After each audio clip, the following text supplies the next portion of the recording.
One summer, I went camping with a group of friends. We were all really exhausted from running around in the heat, so everybody crashed. There were about 5 of us in one giant tent.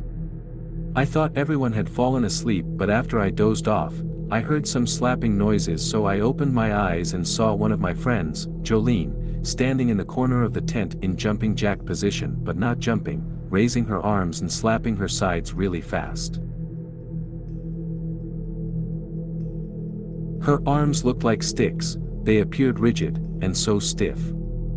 I thought to myself that if she had a nightgown, this would be exactly the stuff horror movies are made of. But I didn't realize how right I was at that moment. I chalked it up to needing to get some energy out before bed and kept trying to sleep. A little while later I hear some really creepy laughter. It didn't even sound like her. I finally woke up and asked her what was so funny, and what was she laughing about in the dark alone. She didn't answer, and to be honest, the laughter sounded a bit like crying as well, so I asked her if she was laughing or crying. And this time she answered suddenly, just uttering the word both. I asked her if she was alright, and she didn't answer. This really freaked me out, but I did not think too much about it, and I just tried to sleep through it. She did this the entire night. She was later on the ground, legs spread apart, just slapping herself on the ground and laughing hysterically, yelling random words. It was so weird. The next day I told her how she really creeped me out, and I tried to ask her what she was doing. To my intense concern, she just shrugged it off by saying that maybe she just needed to get this out of her system. She seemed okay for most of the day, until night again. This time I saw her switch from herself to this demon. We were walking casually through a festival, just talking and being happy, when all of a sudden, she looks at me extremely intense and starts speed walking. I thought something happened, so I ran up next to her, and asked her what's going on. And she gave me this face I will never forget. Lip corners turned down, eyes like fire. She said, "I am not listening." I didn't want to lose her in this festival because I felt she was a danger to herself and possibly to others. So, I chased her through this place and tried to get her to sit down. She started the laughter again, that dark, sinister, creepy laugh that turns into a cry and then a laugh again, and stayed very quiet otherwise, unless it was to insult me. I tried to make small talk just to see if I could break through whatever she was going through, but she was completely resistant. I finally got her back to camp, and when we got there, she sat in a chair all still, just smiling that creepy smile and then turning down the corners of her mouth, doing the contorted face. Her eyes were intense, she was looking at me like she was going to jump up and choke me. She gave me that look which I can only describe as that intense hatred, the one that maybe makes them want to kill you, or something. This was it. I felt like at any moment I could be killed by this girl. I asked her what had gotten into you, explaining to her that I was really creeped out, and she then got on her hands and knees and crawled toward me, smiling like she was planning something terrible, and then she bobbed her head left and right, trying to keep eye contact with me. I smiled at her, because I didn't know what else to do, and she smiled back. I shook my head yes, she shook her head yes, I shook no, she did the same. She was now copying me, and it was so creepy. So, I finally snapped, and told her to cut it out, or else I will leave her and go, because I was not going to put up with it much longer. Just as I finished, the laughter started again. She started tapping her nails on my chair and pushing the little button that makes it recline like she was a maniac. I felt like this was some kind of demon trying to rudely play with me. Finally, her boyfriend walks up and I stood up so fast, and just left. I didn't say anything to him about it. This incident shook me to my core, so much so, that I did not hang out with her the entire trip, and I left the next day to go back home stating that I was not feeling well. Till this date, I have these memories that make me cry every time I think about it. If I picture her standing in that tent, my body is covered in goosebumps and tears are running down my face. I haven't contacted her after that, and I cannot even fathom the very thought of looking at her again because this incident has left a scar on me.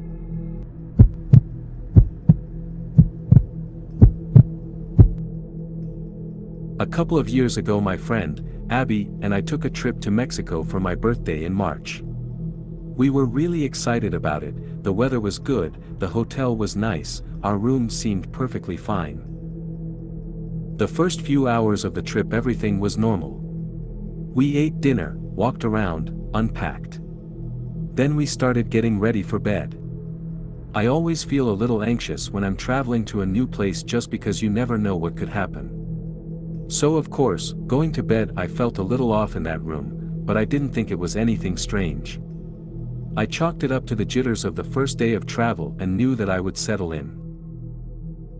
We went to sleep and for the first part of the night I don't remember having any dreams, everything was black.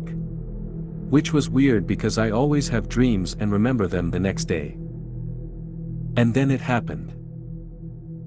I started having a night terror. In my nightmare I was lying in bed and staring towards Abby's bed across the room and there was a dead boy standing over my bed.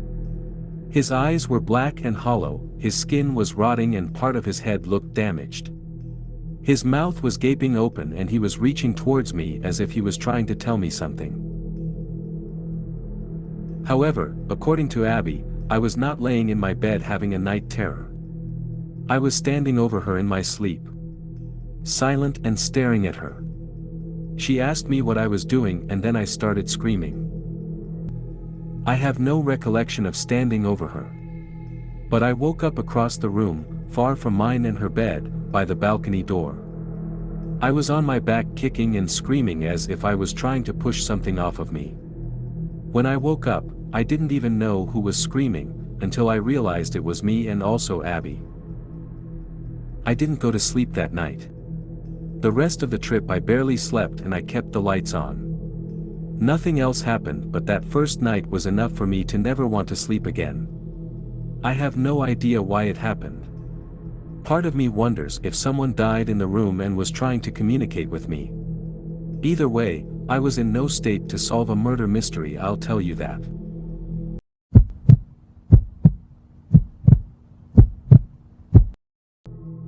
In February of 2015 I met a boy at a concert. To protect his identity, I'm going to call him Ryan. We were starting to hang out every weekend and about a month later I let him stay overnight in my home. He woke up in a panic and said that he was having sleep paralysis and saw a man in my doorway asking to speak with him. He told me before that he occasionally had sleep paralysis, so I didn't think much of it. Since he lived so far away, he was staying at my house every weekend. His 21st birthday was that week, so we had a small party for him. Around 2 a.m., the party split between my basement, where we were watching a movie, while the rest were outside still drinking. Halfway through the movie, my sister came downstairs and told me Ryan was crying in the bathroom. I walked in and sat on the ground to comfort him. He was such a mess that I couldn't actually tell what he was crying about. I put my arm around him and waited for him to calm down. An hour passed and he was still at it, so I told him that I will put him to bed and he will feel better in the morning. We walked down the stairs and he crawled in the bed. I asked him if he wanted the lights off, he said yes, and as I was closing the door, I heard him get up. I turned around and he was standing on the bed, staring at the wall, with the most terrified look on his face. I asked him if everything was alright. His face distorted into anger and rage. He looked me dead in the eyes and started to growl. I was confused since this is very out of character for him. He is very shy, timid, and has a very soft-spoken voice, not the type of person to mess around like this. I thought that maybe he was drunk, which would explain his weird behavior. He pounced at me. Since I thought he was just playing, I pushed him back on the bed. He started screaming in a low gurgled voice and was thrashing around. I knew something was terribly wrong. I leaped on top of him to hold him down so he couldn't hurt anyone or himself. My friend, Joe, heard all the noise and came rushing in. I asked him to get my sister, he could sense something bad was happening from the look on my face and ran up to get her. Her and the rest of the people still outside entered the room.